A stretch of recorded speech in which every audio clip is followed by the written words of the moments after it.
आता पुढची बातमी, मुख्यमंत्री एकनाथ शिंदेंनी मुख्यमंत्री माझी लाडकी बहीण योजना लागू केली आणि ही योजना आता अंतिम टप्प्यात आली असून याच आठवड्यात लाडक्या बहिणींच्या खात्यामध्ये योजनेचा पहिला हप्ता जमा होणार आहे। या दरम्यान ही योजना सक्षमपणे राबवण्याकरता राज्य शासनापुढे अनेक अडचणी येत आहेत, ज्या सोडवण्याकरता राज्य सरकार युद्धपातळीवरती काम करत असून सर्वात मोठी समस्या आहे ती म्हणजे लाखो महिलांचा आधार कार्ड बँक खात्याशी लिंक नाही। या अडचणी दूर करण्यासाठी सरकारने विशेष तयारी केलेली आहे। सर, आम्हाला कौतुक वाटतं मुख्यमंत्री साहेबांचं की त्यांना आम्हाला मुख्यमंत्री योजनेमध्ये 1500 रुपये महिना दिला। आम्हाला त्यांनी स्वावलंबी बनवले। आम्ही त्यांचे खूप खूप आभारी आहोत। मुख्यमंत्री साहेबांनी नाही पण पंतप्रधानांनी आहोत। म्हणजे उत्पन्नाचा दाखला हा ग्रामसेवक किंवा तलाठी आपणकडेच निघला जातो आणि ज्या गरीब किंवा ह्या महिला आहेत त्यांना गावाबाहेर जाण्यासाठी खूप अडचणी येतात। महिलांना इतका म्हणजे आपल्याविषयी इतका अभिमान वाटतो। जर एखादा नवरा दारू पिऊन जर त्रास देत असेल तर ती महिला सांगू शकते की मी मुख्यमंत्र्याची बहीण, मला त्रास दिला तर मी मुख्यमंत्र्याला सांगेन। या संदर्भात आपण अधिक बोलणार आहोत। शिवसेनेचे नेते शंभूराज देसाई आपल्या सोबत आहेत फोन लाईन वरती। शंभूराज देसाई, स्वागत तुमचं न्यूज 18 लोकमत मध्ये। आता मुख्यमंत्री माझी लाडकी बहीण योजनेचे पैसे महिलांच्या खात्यामध्ये जमा व्हायची वेळ आली, मात्र बऱ्याचशा काही तांत्रिक अडचणी आहेत। कोणाची जन्मतारीख, कोणाचं केवायसी, कोणाची खाती नाहीत, यावरती आता काय पर्याय? हे बघा मॅडम, मुख्यमंत्री माझी लाडकी बहीण योजनेच्यासाठी अत्यंत वॉर फुटिंग वरती प्रशासन ही योजना जाहीर झाल्यापासून काम करते। आपण आता 17 तारखेला याच्यातला पहिला हप्ता माननीय मुख्यमंत्री आणि माननीय दोन्ही उपमुख्यमंत्री आणि या विभागाच्या मंत्री महोदयांच्या उपस्थितीत ऑनलाईन त्या लाभार्थी महिलांच्या खात्यावर वर्ग करण्याचं नियोजन केलेलं आहे। आता महत्वाचं याच्यामध्ये जी बाब लक्षात आली की त्याचं काही ठिकाणी आधार लिंकिंग त्या अकाउंटचं काही ठिकाणी अपूर्ण आहे, अगदी म्हणजे थोड्या प्रमाणामध्ये। ही सुद्धा बाब जेव्हा माननीय मुख्यमंत्री एकनाथजी शिंदे साहेबांच्या निदर्शनाला आणून देण्यात आली तेव्हा त्यांनी स्वतः सगळ्या वरिष्ठ अधिकाऱ्यांना त्या बाबतीतल्या सूचना मंत्रालयात दिलेल्या आहेत। आपलं जे IT डिपार्टमेंट आहे म्हणजे संगणकावरती या सगळ्या ज्या ऑनलाईन कार्यप्रणाली आपण करतो त्यांच्या सुद्धा अधिकाऱ्यांना, त्यांच्या सुद्धा कन्सल्टंटना सगळ्या सूचना माननीय CM साहेबांनी दिलेल्या आहेत। आणि मी जी प्राथमिक माहिती घेतली तर साधारणतः 1.25 कोटी ते 1.5 कोटीचे जी काही एकूण लाभार्थी संख्या आहे त्याच्यामधल्या 10 ते 15 लाखच अशा अर्जांमध्ये काही अडचण निर्माण झालेली आहे, पण ती सुद्धा राहू नये 2 दिवसामध्ये त्याच्या बाबतीत सुद्धा 17 तारखेच्या सॉर्ट आउट करायसाठी संबंधित जे विभाग याच्याशी संबंधित आहेत ते सगळे विभाग मंत्रालय स्तरापासून ते जिल्हा स्तरापर्यंत आम्ही सगळेजण त्याच्यासाठी कार्यरत आहोत। महिलांचे समजा काही बँक खातं नाहीये किंवा केवायसी नाहीये, कारण ही संख्या लाखोंच्या संख्येत आहे, त्यामुळे हे 2 दिवसामध्ये पूर्ण होईल का? बँक खात्या बाबतीत सुद्धा सगळ्या जिल्हाधिकाऱ्यांना आम्ही सूचना दिलेल्या आहेत की 0 बॅलन्स वरती ज्या ठिकाणी बँक अकाउंट ओपन ज्या महिलांचे करायचे ते 0 बॅलन्स वरती अकाउंट ओपन करून घ्या, ह्या सुद्धा सूचना दिलेल्या आहेत। आणि मी आपल्याला सांगतो मॅडम, माझ्या जिल्ह्यापुरता जर आढावा घेतला, मी कालच त्याचा आढावा घेतला, आमच्याकडे सगळ्या जे पात्र लाभार्थी आहेत त्या सगळ्यांचे बँक अकाउंट आहेत आणि आमच्याकडं एकूण आलेले अर्ज आणि पात्र झालेले अर्ज म्हणजे पैसे वर्ग करण्यासाठी याचं प्रमाण जवळपास 98.5% आहे, म्हणजे 99% जवळजवळ आहे। त्यामुळे बऱ्याच ठिकाणी आहे, काही ठिकाणी तुम्ही म्हणताय तशी म्हणजे अपूर्णता आहे, पण त्या 2 दिवसात पूर्ण करण्याचा आमचा निश्चित प्रयत्न आहे। बिलकुल। शंभूराज देसाई, खूप धन्यवाद, तुम्ही न्यूज 18 लोकमतशी बोललात आणि अपेक्षा करूयात 17 तारखेला तमाम महिला वर्गाच्या खात्यामध्ये जे काही पात्र आहेत महिला त्यांच्या खात्यामध्ये पैसे जमा होतील विना अडचण। आणि आता पुढची बातमी आहे, राज्याची उपराजधानी असलेल्या नागपुरात आरोग्य व्यवस्थाच ऑक्सिजनवरती आहे आणि इथल्या मेयो रुग्णालयामध्ये एका बेडवरती 2 रुग्णांवरती उपचार करण्याची वेळ डॉक्टरांवरती आली आहे। नागपुरात सध्या डेंग्यू आणि चिकुनगुनियाची मोठी साथ सुरू आहे। खासगी रुग्णालय आणि सरकारी रुग्णालयात सुद्धा रुग्णांची गर्दी आहे। यंदा शहरामध्ये डेंग्यूचे 952 संशयित रुग्ण आहेत, त्यापैकी 73 रुग्णांचं निदान झालंय, तर चिकुनगुनियाचे 926 संशयित असून 210 रुग्ण पॉझिटिव्ह आहेत। ही सरकारी रुग्णालयातली आकडेवारी असली तरी देखील खासगी रुग्णालयात यापेक्षा जास्त रुग्ण आहेत। एकीकडे डेंग्यू आणि चिकुनगुनियाच्या रुग्णांची संख्या वाढलेली असताना नागपूर मनपाच्या आरोग्य यंत्रणेने हात वर केले, त्यामुळे त्याचा भार इंदिरा गांधी शासकीय वैद्यकीय महाविद्यालय आणि रुग्णालयावरती आलाय। इथे एका बेडवरती 2 रुग्णांना ठेवावं लागतंय।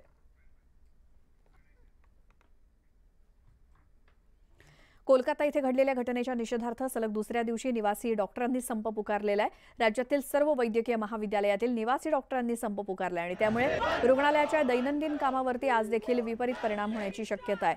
मुंबई महानगरपालिकेच्या अखत्यारीत असलेल्या निवासी डॉक्टर संघटनेनं आणि राज्यातील सरकारी वैद्यकीय महाविद्यालयांशी संलग्न रुग्णालयात काम करणाऱ्या निवासी डॉक्टरांनी काम बंद आंदोलन पुकारलंय. अत्यावश्यक सेवा वगळता इतर सेवा आजही बंद असतील. एक डॉक्टर व्हायला किती वेळ लागतो? 6 वर्ष MBBS, त्याच्यानंतर इंटर्नशिप, मग हे नीटचा स्कॅम करून कसा बसता तो डॉक्टर PG करतो, त्याच्यानंतर त्याच्यासोबत हे होतं.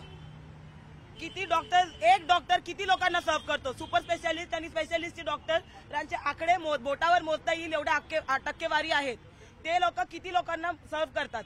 आता जर समाजाने हे लोक जे त्यांना सर्व्हिस करणार आहेत, त्यांची सेवा करणार आहेत, ते लोक जर आमच्यासाठी कोणी रस्त्यावर येत नाही, निर्भयाचा कांड झाला, अख्खा देश रस्त्यावर आला, हर घर हर तिरंगा बैठेगा असं नारे लावतात ते लोक, पण हर घर में बेटी सेफ है क्या? आज ज्या ठिकाणी आम्ही आमच्या सर्व्हिसेस मागे घेतलेल्या आहेत त्या म्हणजे OPD आहेत, रुटीन OTs आहेत, त्या आमच्या सिनियर्स म्हणजे जसे रेसिडेंट्स असतात, ज्युनियर रेसिडेंट्स, तसे सिनियर रेसिडेंट ही पोस्ट असते, त्यांच्याही जागा असतात आपल्या हॉस्पिटलमध्ये, तर त्यांच्याद्वारे OPD आणि रुटीन OT सांभाळल्या जातात.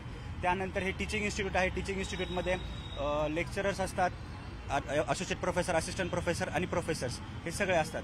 तर त्यांच्याद्वारे OPDs आणि रुटीन OTs वगैरे सांभाळायला चालू आहेत. मी आता जे आंदोलन करतोय हे आंदोलन चालू राहील जोपर्यंत आमच्या मागण्या मान्य होत नाहीत. ह्या मागण्या मुळात तुम्हाला समजा असेल की मुळात मागण्यांमध्ये काही विचित्र नाहीये किंवा ह्या मागण्या काही अतिशोक्ती मागण्या नाहीयेत. जे काही गरजेचं आहे, जेव्हा आम्ही कुठेतरी काम करतोय, जेव्हा आम्ही रुग्णसेवा करतोय, तेव्हा त्या ठिकाणी आम्हाला सेफ्टी मिळाली पाहिजे. हे मुळात हा हेतू इम्पॉर्टंट आहे आणि हा हेतू साध्य झालाच पाहिजे. छत्रपती संभाजीनगरच्या घाटी रुग्णालयातील निवासी डॉक्टर संघटनेच्या बेमुदत संपाचा आजचा दुसरा दिवस आहे. कलकत्ता इथे एका डॉक्टर तरुणीवरती झालेल्या बलात्काराच्या निषेधार्थ काम बंद आंदोलन सुरू आहे. यावेळी डॉक्टरांनी जोरदार घोषणाबाजी करत निषेध केलाय. या डॉक्टरांसोबत संवाद साधलाय आमचे प्रतिनिधी अविनाश कानडजे यांनी. याच घटनेच्या निषेधार्थ आज घाटीमध्ये संपूर्ण निवासी डॉक्टरांचा या ठिकाणी कामबंद आंदोलन सुरू आहे, संप सुरू आहे. जस्टिस मागण्यासाठी ते सर्वजण या ठिकाणी एकत्र झालेले आहेत. काय तुमची मागणी आहे आणि कशा पद्धतीच्या या तीव्र भावना आहे? जे काही घडलं ते अतिशय दुर्दैवी आहे.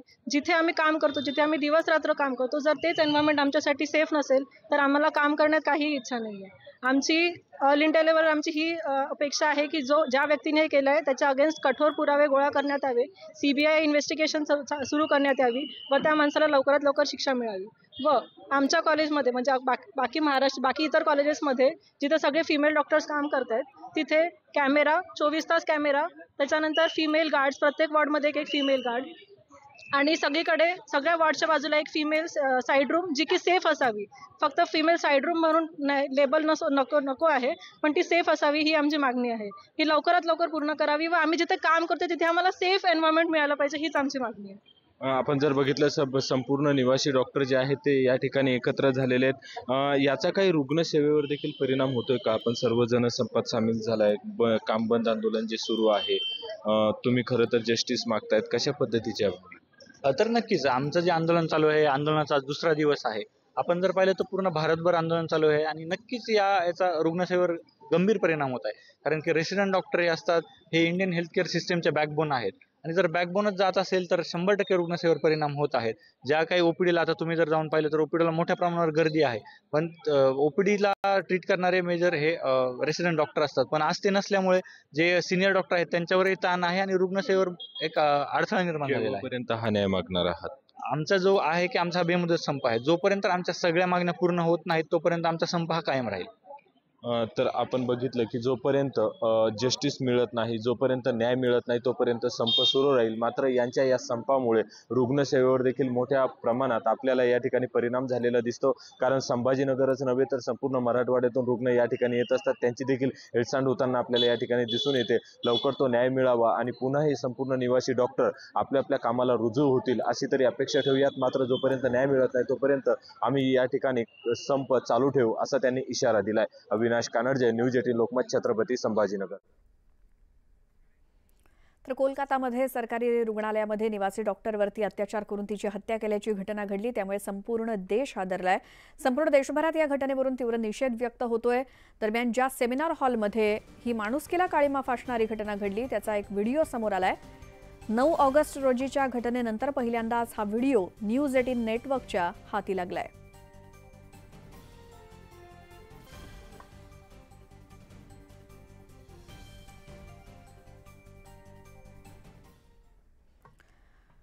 यानंतर राजकीय वर्तुळातून एक मोठी बातमी समोर येते। बाळा नांदगावकर हे अजित पवारांच्या भेटीला गेलेत। मंत्रालयामध्ये अजित पवार यांची भेट घेत आहेत मनसे नेते बाळा नांदगावकर। राजकीय वर्तुळातून ही महत्त्वाची बातमी। मनसे नेते बाळा नांदगावकर अजित पवारांच्या भेटीला गेलेत। या भेटीचं नेमकं कारण काय, माहिती घेऊयात। आमच्या प्रतिनिधी प्रणाली कापसे आहेत आपल्यासोबत फोन लाईनवरती। प्रणाली, काय माहिती? उपमुख्यमंत्री अजित पवार यांची जनसन्मान यात्रा सुरू आहे। त्या यात्रेच्या दरम्यान आज एक दिवसाची विश्रांती आहे आणि त्या दरम्यान उपमुख्यमंत्री अजित पवार हे मुंबईत आलेले आहेत। मंत्रालयामध्ये ते गेलेले आहेत। तिथं मनसेचे शिवडी या मतदारसंघातून जे उमेदवार आहेत बाळा नांदगावकर, जे माजी गृहराज्यमंत्री सुद्धा राहिलेले आहेत, ते भेटण्यासाठी म्हणून गेलेले आहेत। त्या भागातलं नेमकं काय कारण आहे, कारण या भागामध्ये विकासाचे अनेक प्रकल्प अडकून पडलेले, अनेक मुद्दे अडकून पडलेले आहेत। अशा वेळेला त्यांची भेट नेमकी कोणत्या मुद्द्यासाठी होती आहे हे अजून कळू शकलेलं नसलं तरीही बाळा नांदगावकर यांनी मात्र अजित पवारांची भेट घेणं याकडे आता सगळ्याच राजकीय वर्तुळातून त्याबद्दल वेगवेगळ्या चर्चा होत आहेत। परंतु मनसेनं मात्र बाळा नांदगावकर यांची आधीच उमेदवारी जाहीर केलेली आहे, त्यामुळे या भेटीमागचं नेमकं कारण काय हे थोड्या वेळात कळू शकेल। बिलकुल प्रणाली, धन्यवाद या माहितीसाठी।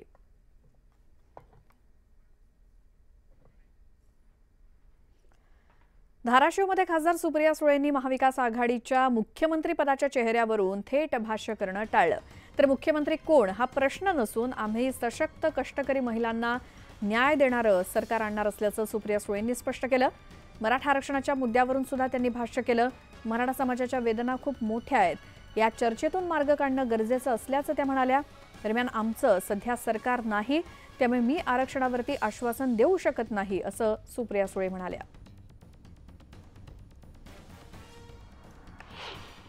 आम्ही मुख्यमंत्री हा विषयच आमच्या पुढे आता नाही। आता महागाई, बेरोजगारी आणि भ्रष्टाचार अशी खूप मोठी आव्हानं राज्याच्या आणि देशाच्या समोर आहेत। आम्ही पूर्ण ताकदीने एक सशक्त असं सरकार, जे महाराष्ट्रातल्या कष्ट करणाऱ्या गरीब महिला या सगळ्यांनाच न्याय देणारं, इन्व्हेस्टमेंट महाराष्ट्रात आणणारं आणि आलेली इन्व्हेस्टमेंट ठेवणारं, या सगळ्या गोष्टींमध्ये जातीने लक्ष घालणारं, सर्वसामान्य मायबाप जनतेची सेवा करण्यासाठी एक पारदर्शक कारभार करणारं सरकार आम्ही देणार आहोत। अतिशय शांतपणे मी त्यांचं सगळं म्हणणं ऐकून घेतलेलं आहे। आमच्यापैकी अनेक लोकांनी संसदेत हा विषयही मांडलेला आहे। मग अर्थातच चर्चेतूनच प्रश्न सुटतात आणि आमची कोणाशीही चर्चेला बसायची, प्रश्न समजून घ्यायची आणि नुसतं ऐकून समजून नाही, त्याच्यातून मार्ग काढायची तयारी, ही भूमिका आमच्या संघटनेची, पक्षाची आणि नेत्यांची नेहमीच आहे। आपण आजच भूमिका स्पष्ट करावी अशी मागणी आंदोलकांनी केलेली आहे। आज आश्वासन काय दिलं? मी कधीच आश्वासन देत नाही, एकतर कारण तो अधिकार असायला लागतो। एक तर आम्ही सत्तेत नाही, आम्ही विरोधी पक्षात आहोत, त्याच्यामुळे विरोधी पक्षात असताना आश्वासन देणं ही फसवणूक होईल। उपमुख्यमंत्री अजित पवार यांनी बारामतीत सुप्रिया सुळे यांच्या विरोधात सुनेत्रा पवार यांना उमेदवारी देणं ही चूक असल्याचं विधान केलं। आमदार रोहित पवार यांनी अजित पवार यांच्यावरती निशाणा साधलाय। बारामतीमधून सुप्रिया सुळे यांच्या विरोधात सुनेत्रा पवारांना रिंगणात उतरवण्यासाठी अजित पवारांवरती गुजरातमधील नेत्यांचा दबाव होता असं म्हटलं। आता विधानसभेला असाच दबाव माझ्या मतदारसंघाच्या बाबतीत आपल्यावरती असल्याची चर्चा आहे असंही त्यांनी म्हटलं।